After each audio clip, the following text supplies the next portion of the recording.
Здравейте, скъпи приятели!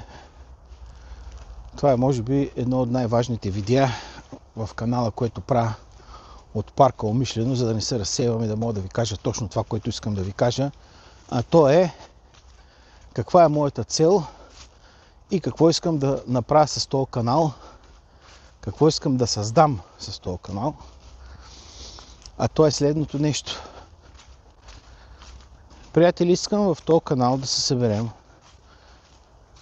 българи от България и чужбина, интелигентни, културни, възпитани хора, без значение пол, възраст, религия, социален статус и така нататък. Просто нас да ни събере националната принадлежност, хора, които имат нужда да комуникират един с друг, да намерят едно свое местенце под небето, където да се чувстват като у дома си.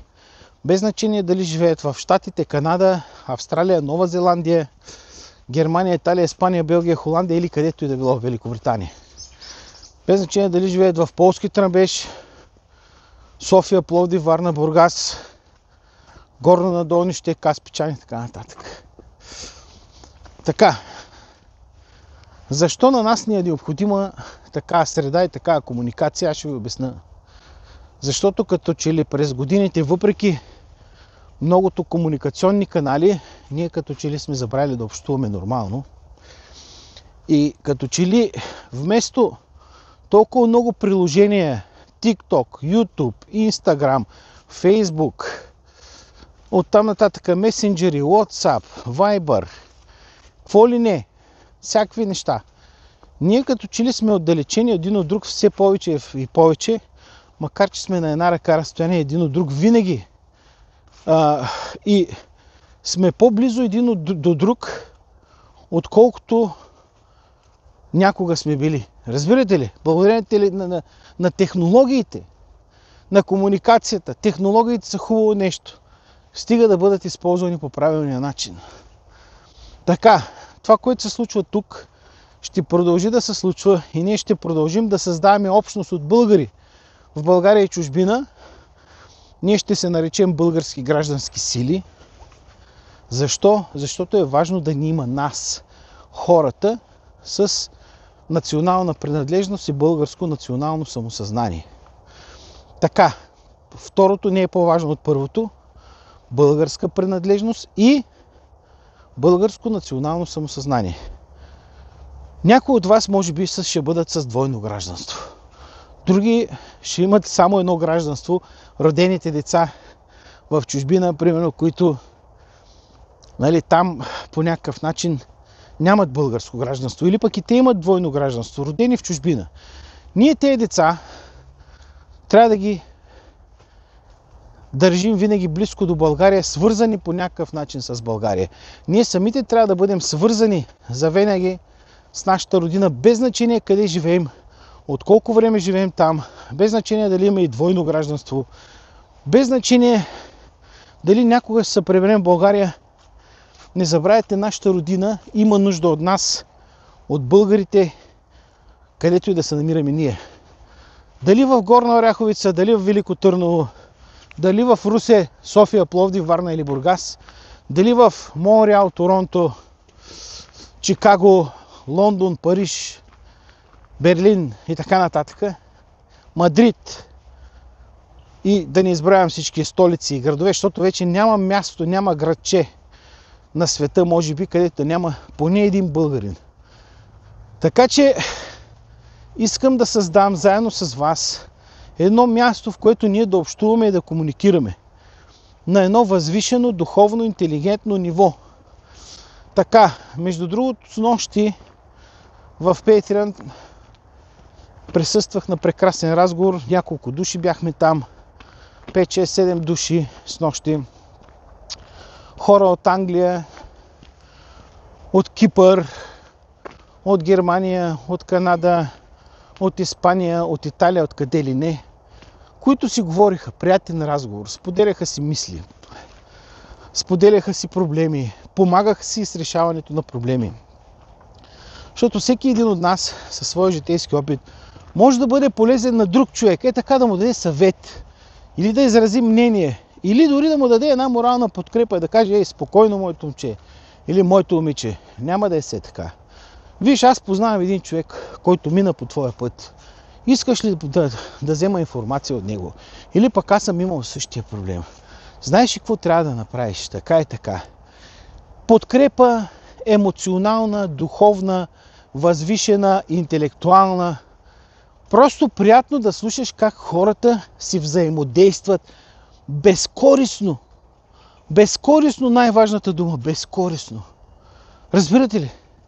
Нито искат да си продадат един на друг нещо, нито искат да набутат един друг с нещо.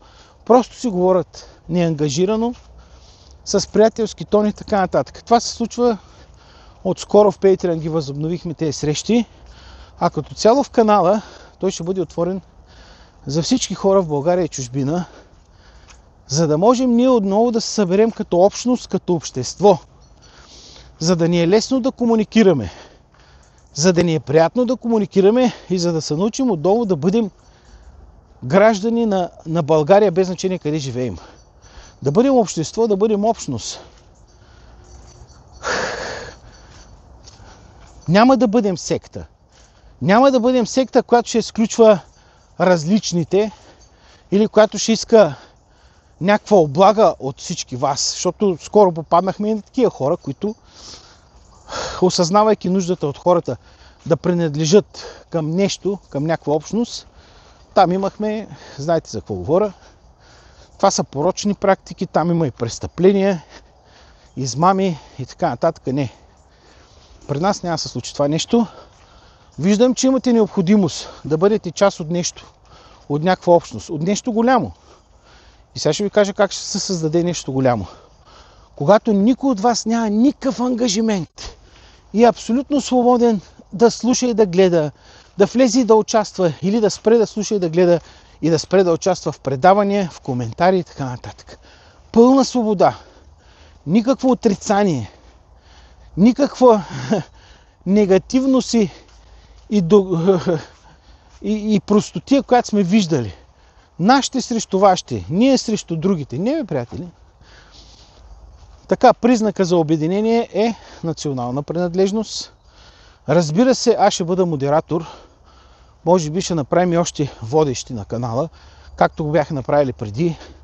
Водещи, с които от различни краища на света. Единия може да води предаването през нощта за хората от Северна Америка, Южна Америка и Канада, Щатите и така нататък. В други часови зони.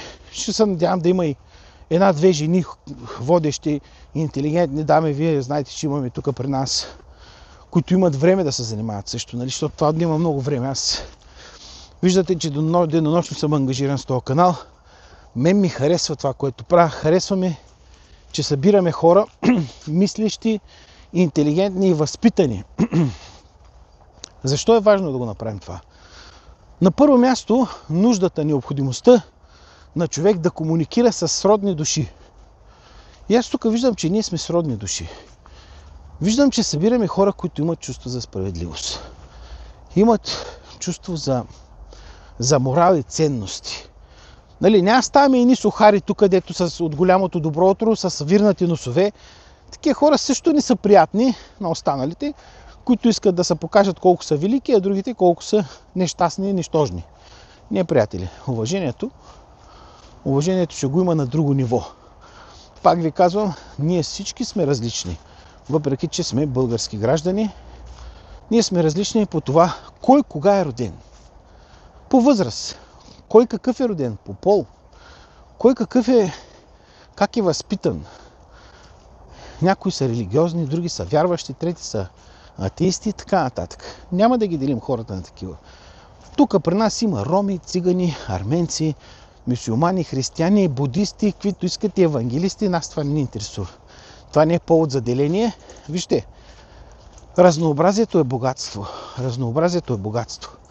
Колкото повече различни хора имаме, от различен пол, различна възраст, различна степен на духовно извисяване, различна степен на образование.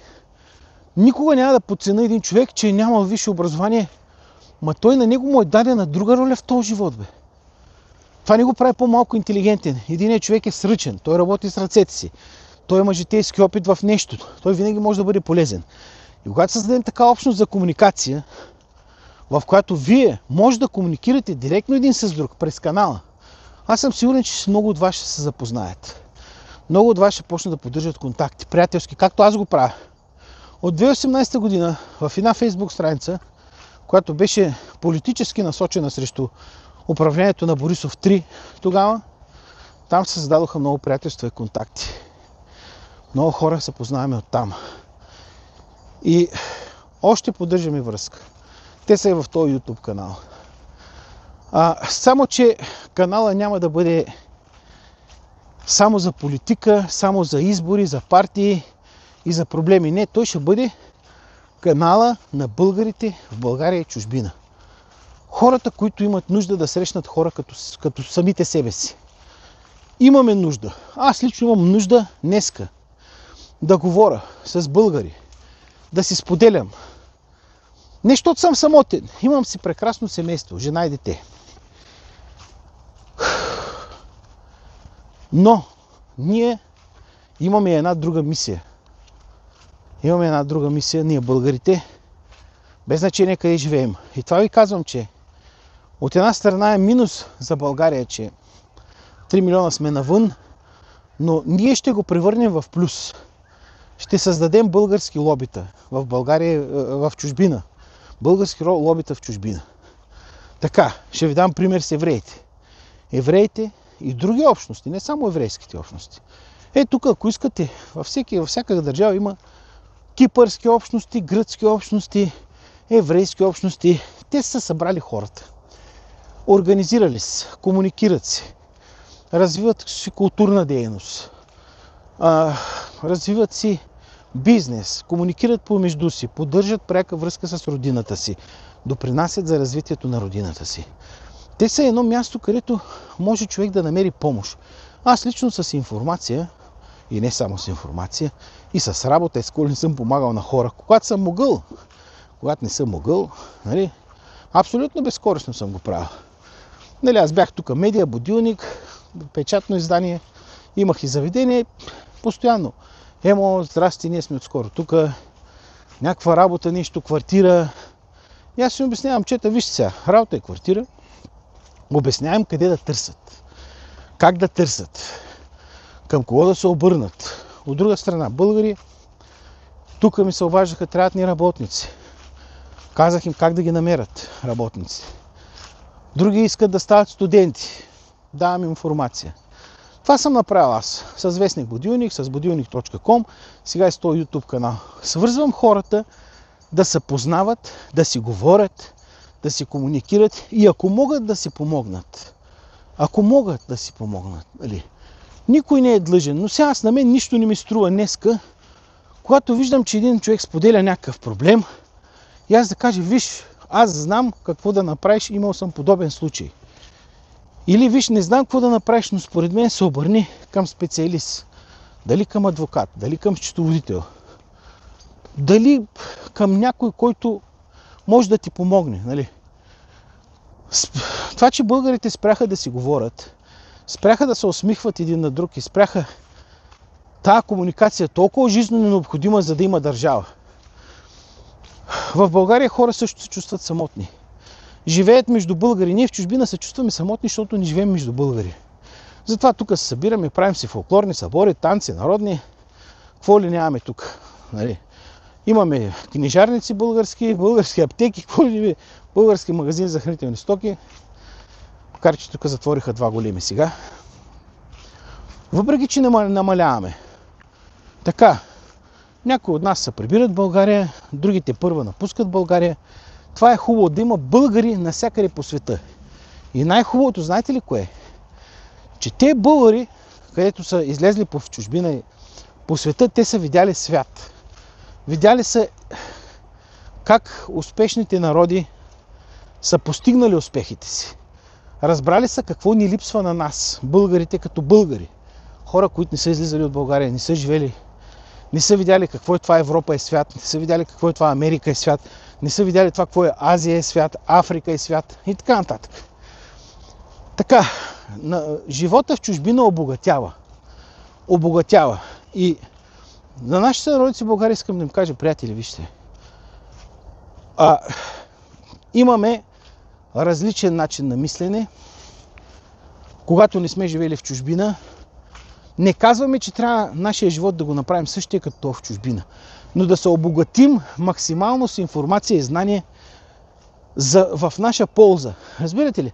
Аз винаги, когато някой някъде знае нещо повече от мене, аз нямам търпение да го изслушам и да почерпа максимално информацията, която той ми предостави. Нали, ние приемам за 100% истина, винаги имам критично мислене и си проверявам източниците, но това е положително, което се случва в България. Българските емигранти, да, обезкървена е България, ние трябваше да стоим там и да допринасяме за българската икономика. Бяхме изгонени заради тежки икономически условия, заради престъпност, заради беззаконие, което в момента върлува също. Виждате, има мошенници и измамници, които продължават да таргетират обикновения българин, вкарват го в измами, в заблуди, вкарват го в секти, дори такива политици вече има и в парламента и така нататък. Виждаме, че мафията продължава да унищожава и икономика и всичко.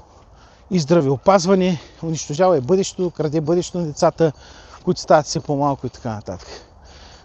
Невероятни неща лоши се случват, но аз искам в този канал да създам група от хора, голяма група, стотици хиляди, милиони българи в България и чужбина, които да комуникират. Не винаги сме съгласни един с друг, но красотата на диалога е това. Вижте, комуникацията е висш пилотаж. Да можеш с човек, който си на крайно противоположно мнение, да можеш да обмениш мисли, да можеш да изразиш своите тези, да може да се накарате един друг да се замислите за крайните си позиции. Дали пък инен ян, нали знаете за баланса на силите, и в доброто има лошо, и в лошото има добро, не е там модела, който трябва да погледнем и да го разберем. Нали? Обединени в разнообразието си. Това искам да се случи при нас. Обединени в разнообразие. Единият е роден в Пловдив, другият е роден в Плевен, третият е роден в Варна, Стара Загора, Бургас, София. Единият е мъж, другият е жена, единият е на 20, другият е на 35, другият е на 65. Хора с различен житейски опит, които биха се радвали да споделят, за да обогатят слушателите, за да обогатят зрителите. Да може да им зададете въпрос. На теб в живота може да ти помогне с информация човек, който никога не си очаквал, че той може да ти направи такъв подарък, да ти подари една правилна информация или да те накара да мислиш в определена посока.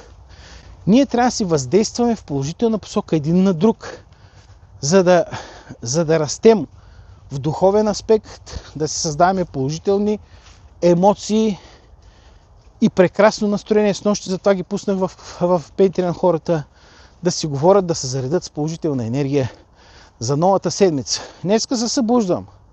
Пия си кафето и аз някакси се чувствам облагороден, нов човек, зареден от добротата, от възпитанието на хората, с които комуникирам.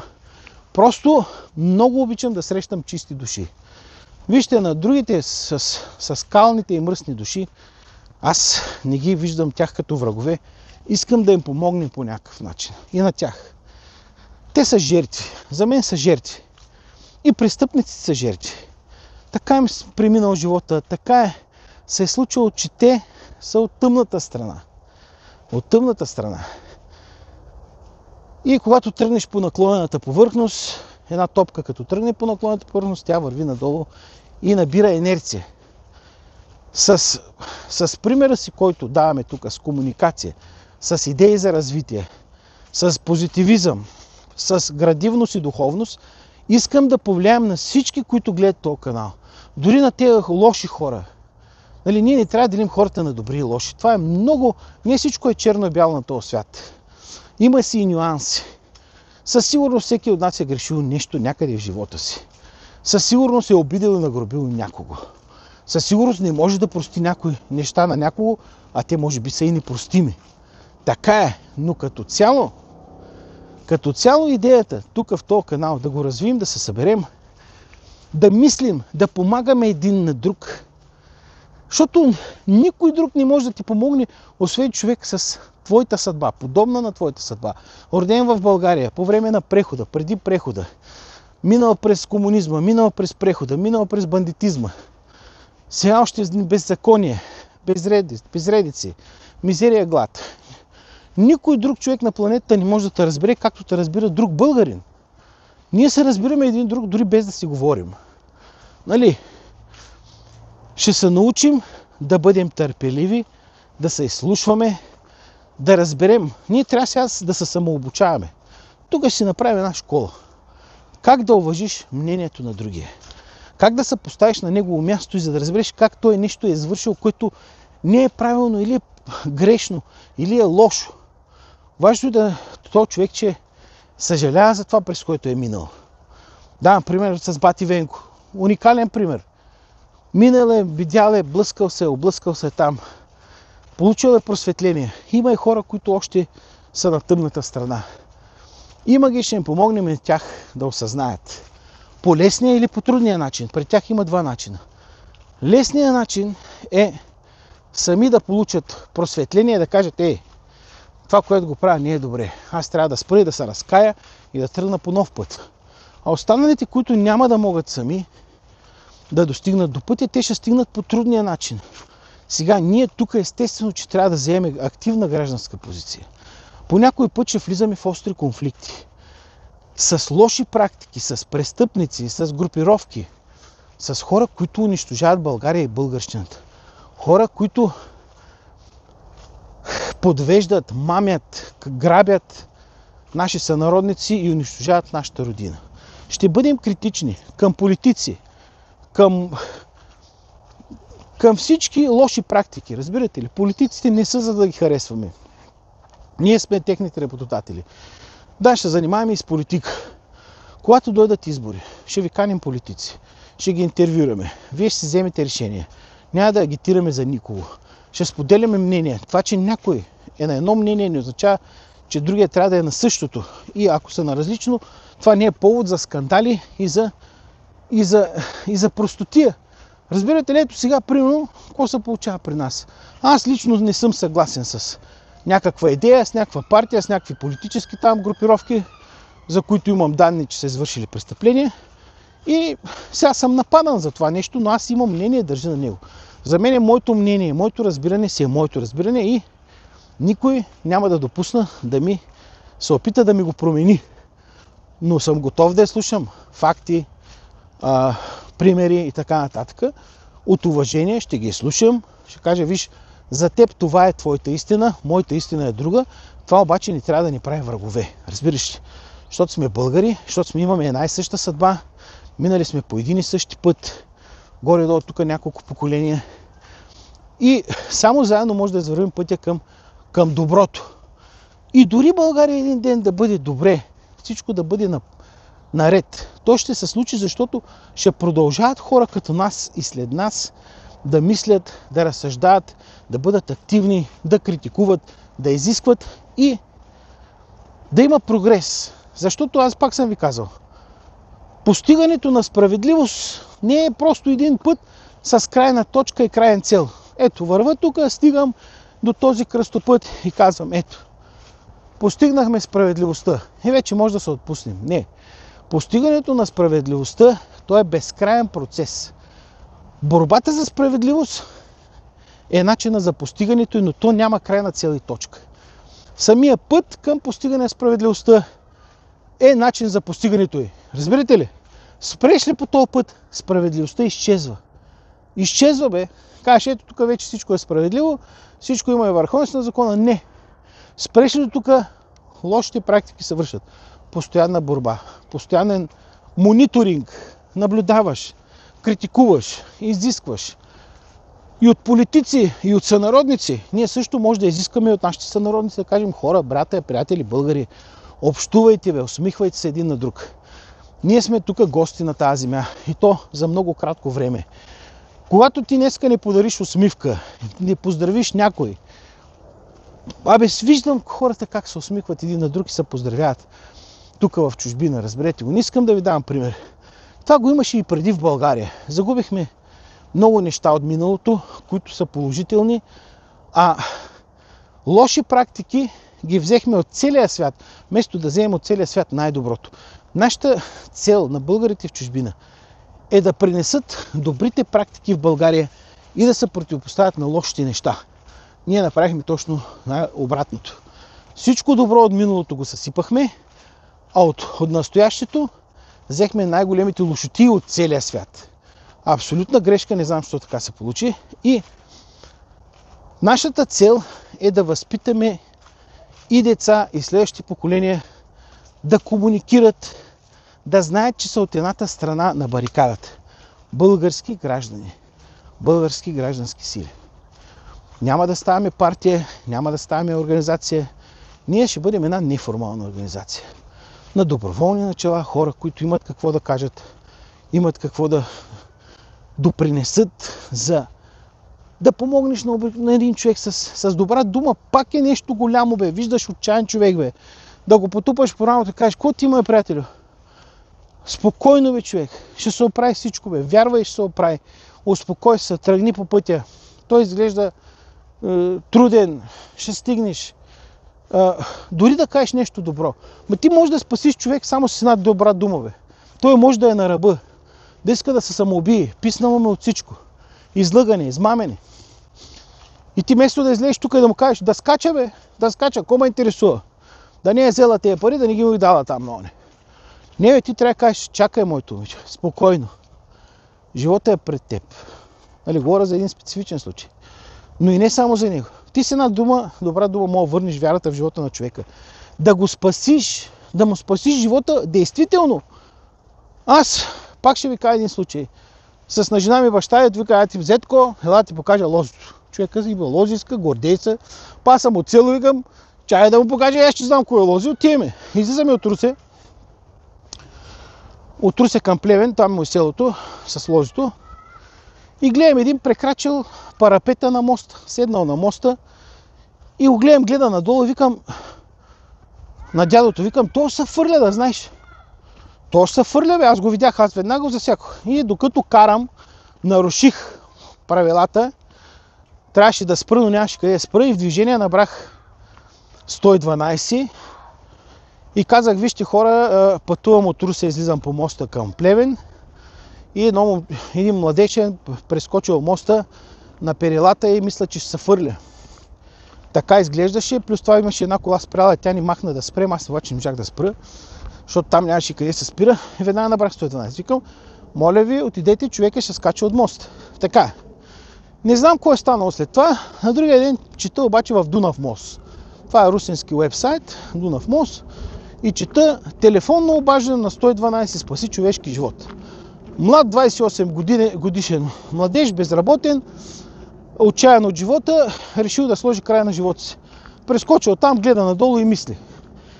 Не може да си представите как се почувствах аз. Заради едно мое елементарно действие. Елементарно действие. Да звъниш, да кажеш, да изпратиш полиция. Спаси ли се човека, момчето на 28 години, бе? Това е млад човек, бе. Той има нужда от добра дума, някой да му даде надежда. Има нужда някой да го спаси, като види, да звънне, да се обади. Разбирате ли? Никога не трябва да подминаваме такива неща. С добра дума. Някой на това момче, ако му беше казал добра дума, да го види, че се отчава, да каже: Митко или Пешко, какво ти има, моето момче? Виждаш го отчаян човек, няма го подминиш с неприязан. Човека има проблем, бе, той е българин като тебе. Особено ако го познаваш. Кажи му две хубави думи, бе. Кажи: моето момче, спокой се сега, слушай сега. Няма да се плашиш. Всички през живота сме минали през трудни моменти. Кажи какво става, работа ли нямаш, пари ли нямаш. Така, пари няма кой да ти даде, обаче работа. Тук отиди пробвай, там отиди попитай. И ако създадем така голяма общност, само с информация или с добра дума да помогнеш някой, ти спасяваш човешки живот, бе, хора. Разбирате ли? Пак случай. Пътувам от Плевен към Русе и гледам един мигрант от тези мигранти. То му личи човека, че не е българин, той е такъв черен, някакъв мигрант. И то вали, гърми, почва една буря и то човека между селския път върви, едвам се влачи, ще припадне. Мигрант някакъв. Откъде са го оставили, кой е станало, не знам. Веднага звънах на полицията, казвах тук между Обнова и къде беше. Викам, един човек върви по пътя, много изтощен, заваля се, може да препадне всеки момент. Моля ви, изпратете екип, обясних им къде е. Сега, защо не спрях да му дам вода или да му помогна? Така, защото аз бях с жена ми и с детето ми и не исках да поемам излишен риск за тях. Аз мисля и за мене, и за семейството ми и така нататък. Но веднага информирах органите на реда. Най-вероятно са отишли, прибрали са го, нахранили са го, напоили са му, спасили са му живота. Ма той не е българин, какъвто ще е това човек, разберете. Куче, котка, живо същество, в беда, звъниш на 4 лапи. Това са, ти си добър човек според това, каквото правиш. Разбираш, не си добър човек, защото хората харесват, викат, той е много добър. Не. Как ти възприемаш света около себе си? Хората около себе си, сънародниците около себе си. За мен моите сънародници са моето богатство. Виждам много млади, хубави хора, по-възрастни хора. Всеки има нужда от добра дума, от подкрепа, от приятен разговор. Да му направиш деня по-добър, по-красив, по-щастлив. Казвам ви, тук сме се събрали хора. Всеки ден аз на мен чакам вечерта да се включа в Patreon, там сме се събрали, отделили сме се малко, да. Защото в началото, знаете, тук в нашия канал, той продължава там нещата. Едни хора не могат да разберат, че други хора не искат да са съгласни с тях и не вярват в това, което другите вярват. Нали? Това е основният проблем на българина. Трябва да разберем. Нали? Естествено, всеки един човек, който има чувство за справедливост, ще отправи критика. Ще каже, защо правите това, бе, хора? Вие обещавате, че спасявате България, всъщност унищожавате човешки животи. Мамите хора, лъжете хора, заробвате хора, подвеждате хора, имитирате дейност. Ние сме гласували за вас. Как няма да го критикуваме? И там техните радикализирани фенове ще ни нападат, ще ни обиждат, ще ни заплашват със саморазправа. И какво ли не? Нали? Трябва да разберете, че всеки има право на свое разбиране. Той всеки човек е индивид и индивидуалност. И ти трябва да го разбереш. Аз разбирам тези хора, които са още там и вярват в приказките на един човек измамник там. Аз ги разбирам, още са под неговото въздействие. Защото когато един човек е достатъчно обучен, въпреки да не е много интелигентен, когато си обучен на измами и когато искаш с действие и поведение да мамиш хората, ти ще го направиш. Винаги ще има кой да ти съвърши. За всеки влак си има пътници. Виждате дори елементарни хора, какви измами правят, за стотици хиляди, за милиони и така нататък. Нали? Ние ще критикуваме тези хора, измамниците. А те, които ги защитават, ние трябва да погледнем с разбиране и съчувствие. Трябва да им помогнем, те имат нужда от помощ. Разберете, хора попаднали в секта имат нужда от помощ.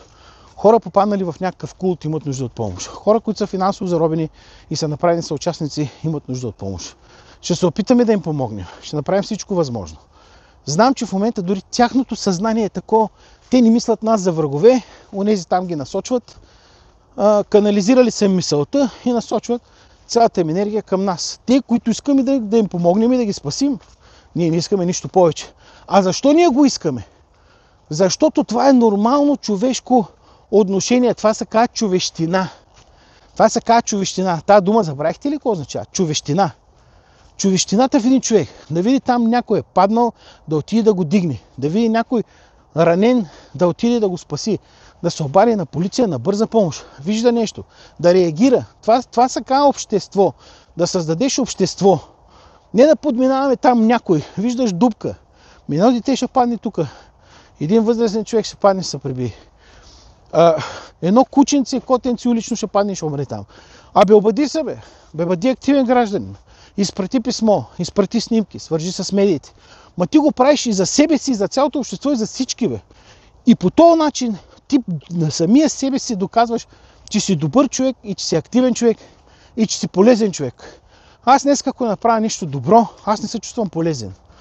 Не се чувствам полезен, искам да съм полезен. Това е нашата Това е нашето призвание. Да бъдем полезни един за друг, на родината си, на приятели, на близки роднини, на света, на човечеството. Човечеството трябва да се развива по този начин. Това се случва в някои държави по-добре, отколкото на други. В нашата държава, за съжаление, в момента модерното, то се продължава да си бъде тарикачщината, глупостта, простащината и така нататък.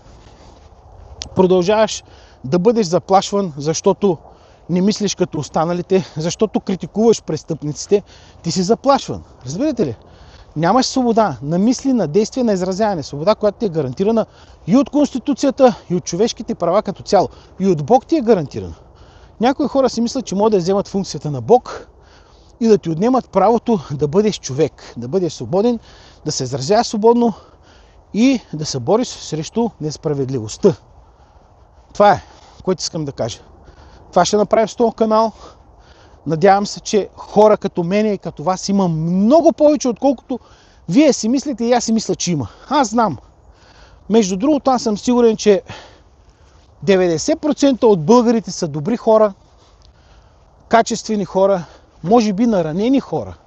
Те са наранени с болка, затворили са в черупка, изградили стени към останалите, заради болка, заради преживени драми. Но те хора, ако намерят път един към друг, ако направим мостове един между друг, нещата се случат. И те 10%, които си мислят, че са вездесъщи, че са непобедими, защото са страшни и не заплашват, няма да се случи тяхното, бе, разберете, бе. България ще бъде прекрасно място заради нас, които ще се преборим тя да бъде прекрасно място. Разбирате ли? Няма да строим държава в държавата, няма да строим Ветренска народна република със столица Неофит Рилски, няма да се назначаваме цар. Ние си имаме държава, република, парламентарна, имаме си управление, което не е добро, но ние ще променим и управляващите, ще ги ограничим в действията им, ще ги притискаме, ще бъдем активни, а особено формирането на български лобита в чужбина е изключително важно и много се радвам, че тук имаме толкова хора в чужбина, които да го оформят това лоби и винаги където и да се намират, каквото и да работят, винаги да работят и за българския въпрос. Българския въпрос. Това е България да бъде прекрасно място с прекрасни, усмихнати, щастливи хора, които се обичат един друг, просто защото са хора и защото са българи. И се усмихват и се поздравяват и си създават прекрасна среда на емоции, на усмивки, на духовност и така нататък. България отново ще бъде духовен център. Не само на Европа. С този прекрасен народ. Те 10% не могат да ни спрат лошите хора. Те са малко. Малко са, но с наглостта си и с простотията си са заели силни позиции в държавата. Създали са един модел разрушителен, който уруши доброто у хората. Ние трябва да им се противопоставим. Това е нашата мисия. Искам активност от вас. Споделяйте този канал. Канете хора в този канал. Давайте ни предложения за гости. Комуникирайте, запознавайте се. Виждайте се наживо. Като се прибереш в България, познаваш се с някой от него канала. Свързал се с него, говориш си. Звъни му, Пешо, Гошо, кога се прибираш, бе? България, ела да пием по едно кафе, приятелю. Много ми е приятно да се познаем на живо. Така и така. Ще създадем отново непрекъснати на сила връзки между хората за позитивизъм, за общуване, за интелигентност, за комуникация, за добруване. В България ще има отново човещина. Ще запалим отново човещината в сърцето и душата на всеки българин. Това е моята мисия в моята живот. Друга мисия нямам. Казвам го сериозно. Ако интересувате, ако ме питате за какво се боря, за това се боря. За това се боря. Човещината в сърцата и душите на българина, защото е изключително добър човечен народ. Превърнат в скотове. В хора, които да не могат да се гледат. Не защото не искат, а защото ги е страх да не бъдат наранени отново и отново и отново. Ще спрем да се нараняваме, ще почнем да се усмихваме, да се подкрепяме. Дори една добра дума да кажеш. Да се усмихнеш. Усмихни се на човека, бе. Абе аз когато накарам някой да се усмихне, аз се чувствам по-щастлив, бе, хора. Казвам ви сериозно, бе. Много лошо се чувствам, ако някой го накарам, без да искам по някакъв начин нарана някой човек. Много ме е зле. Аз не се чувствам добре, аз мога да се разболея физически. Защото има чувствителни хора, разбираш ли? Що да го нараниш този човек, бе? Извинявай, извини се. Извинението не е лошо нещо. Извини се, кажи, приятели, извинявай, просто не те разбрах добре, бях изнервен, обидих те, нараних те. Нали, извинявай. Нали? Ако неумишлено си наранил един човек, който не заслужава.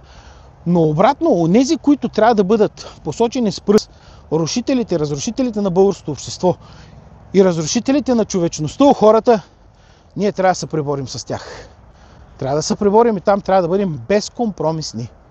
За да не има нас, за да има България, за да има човещината, за да бъдем духовна нация и да оставим нещо за следващите поколения, тези хора, бе, тези деца, бе.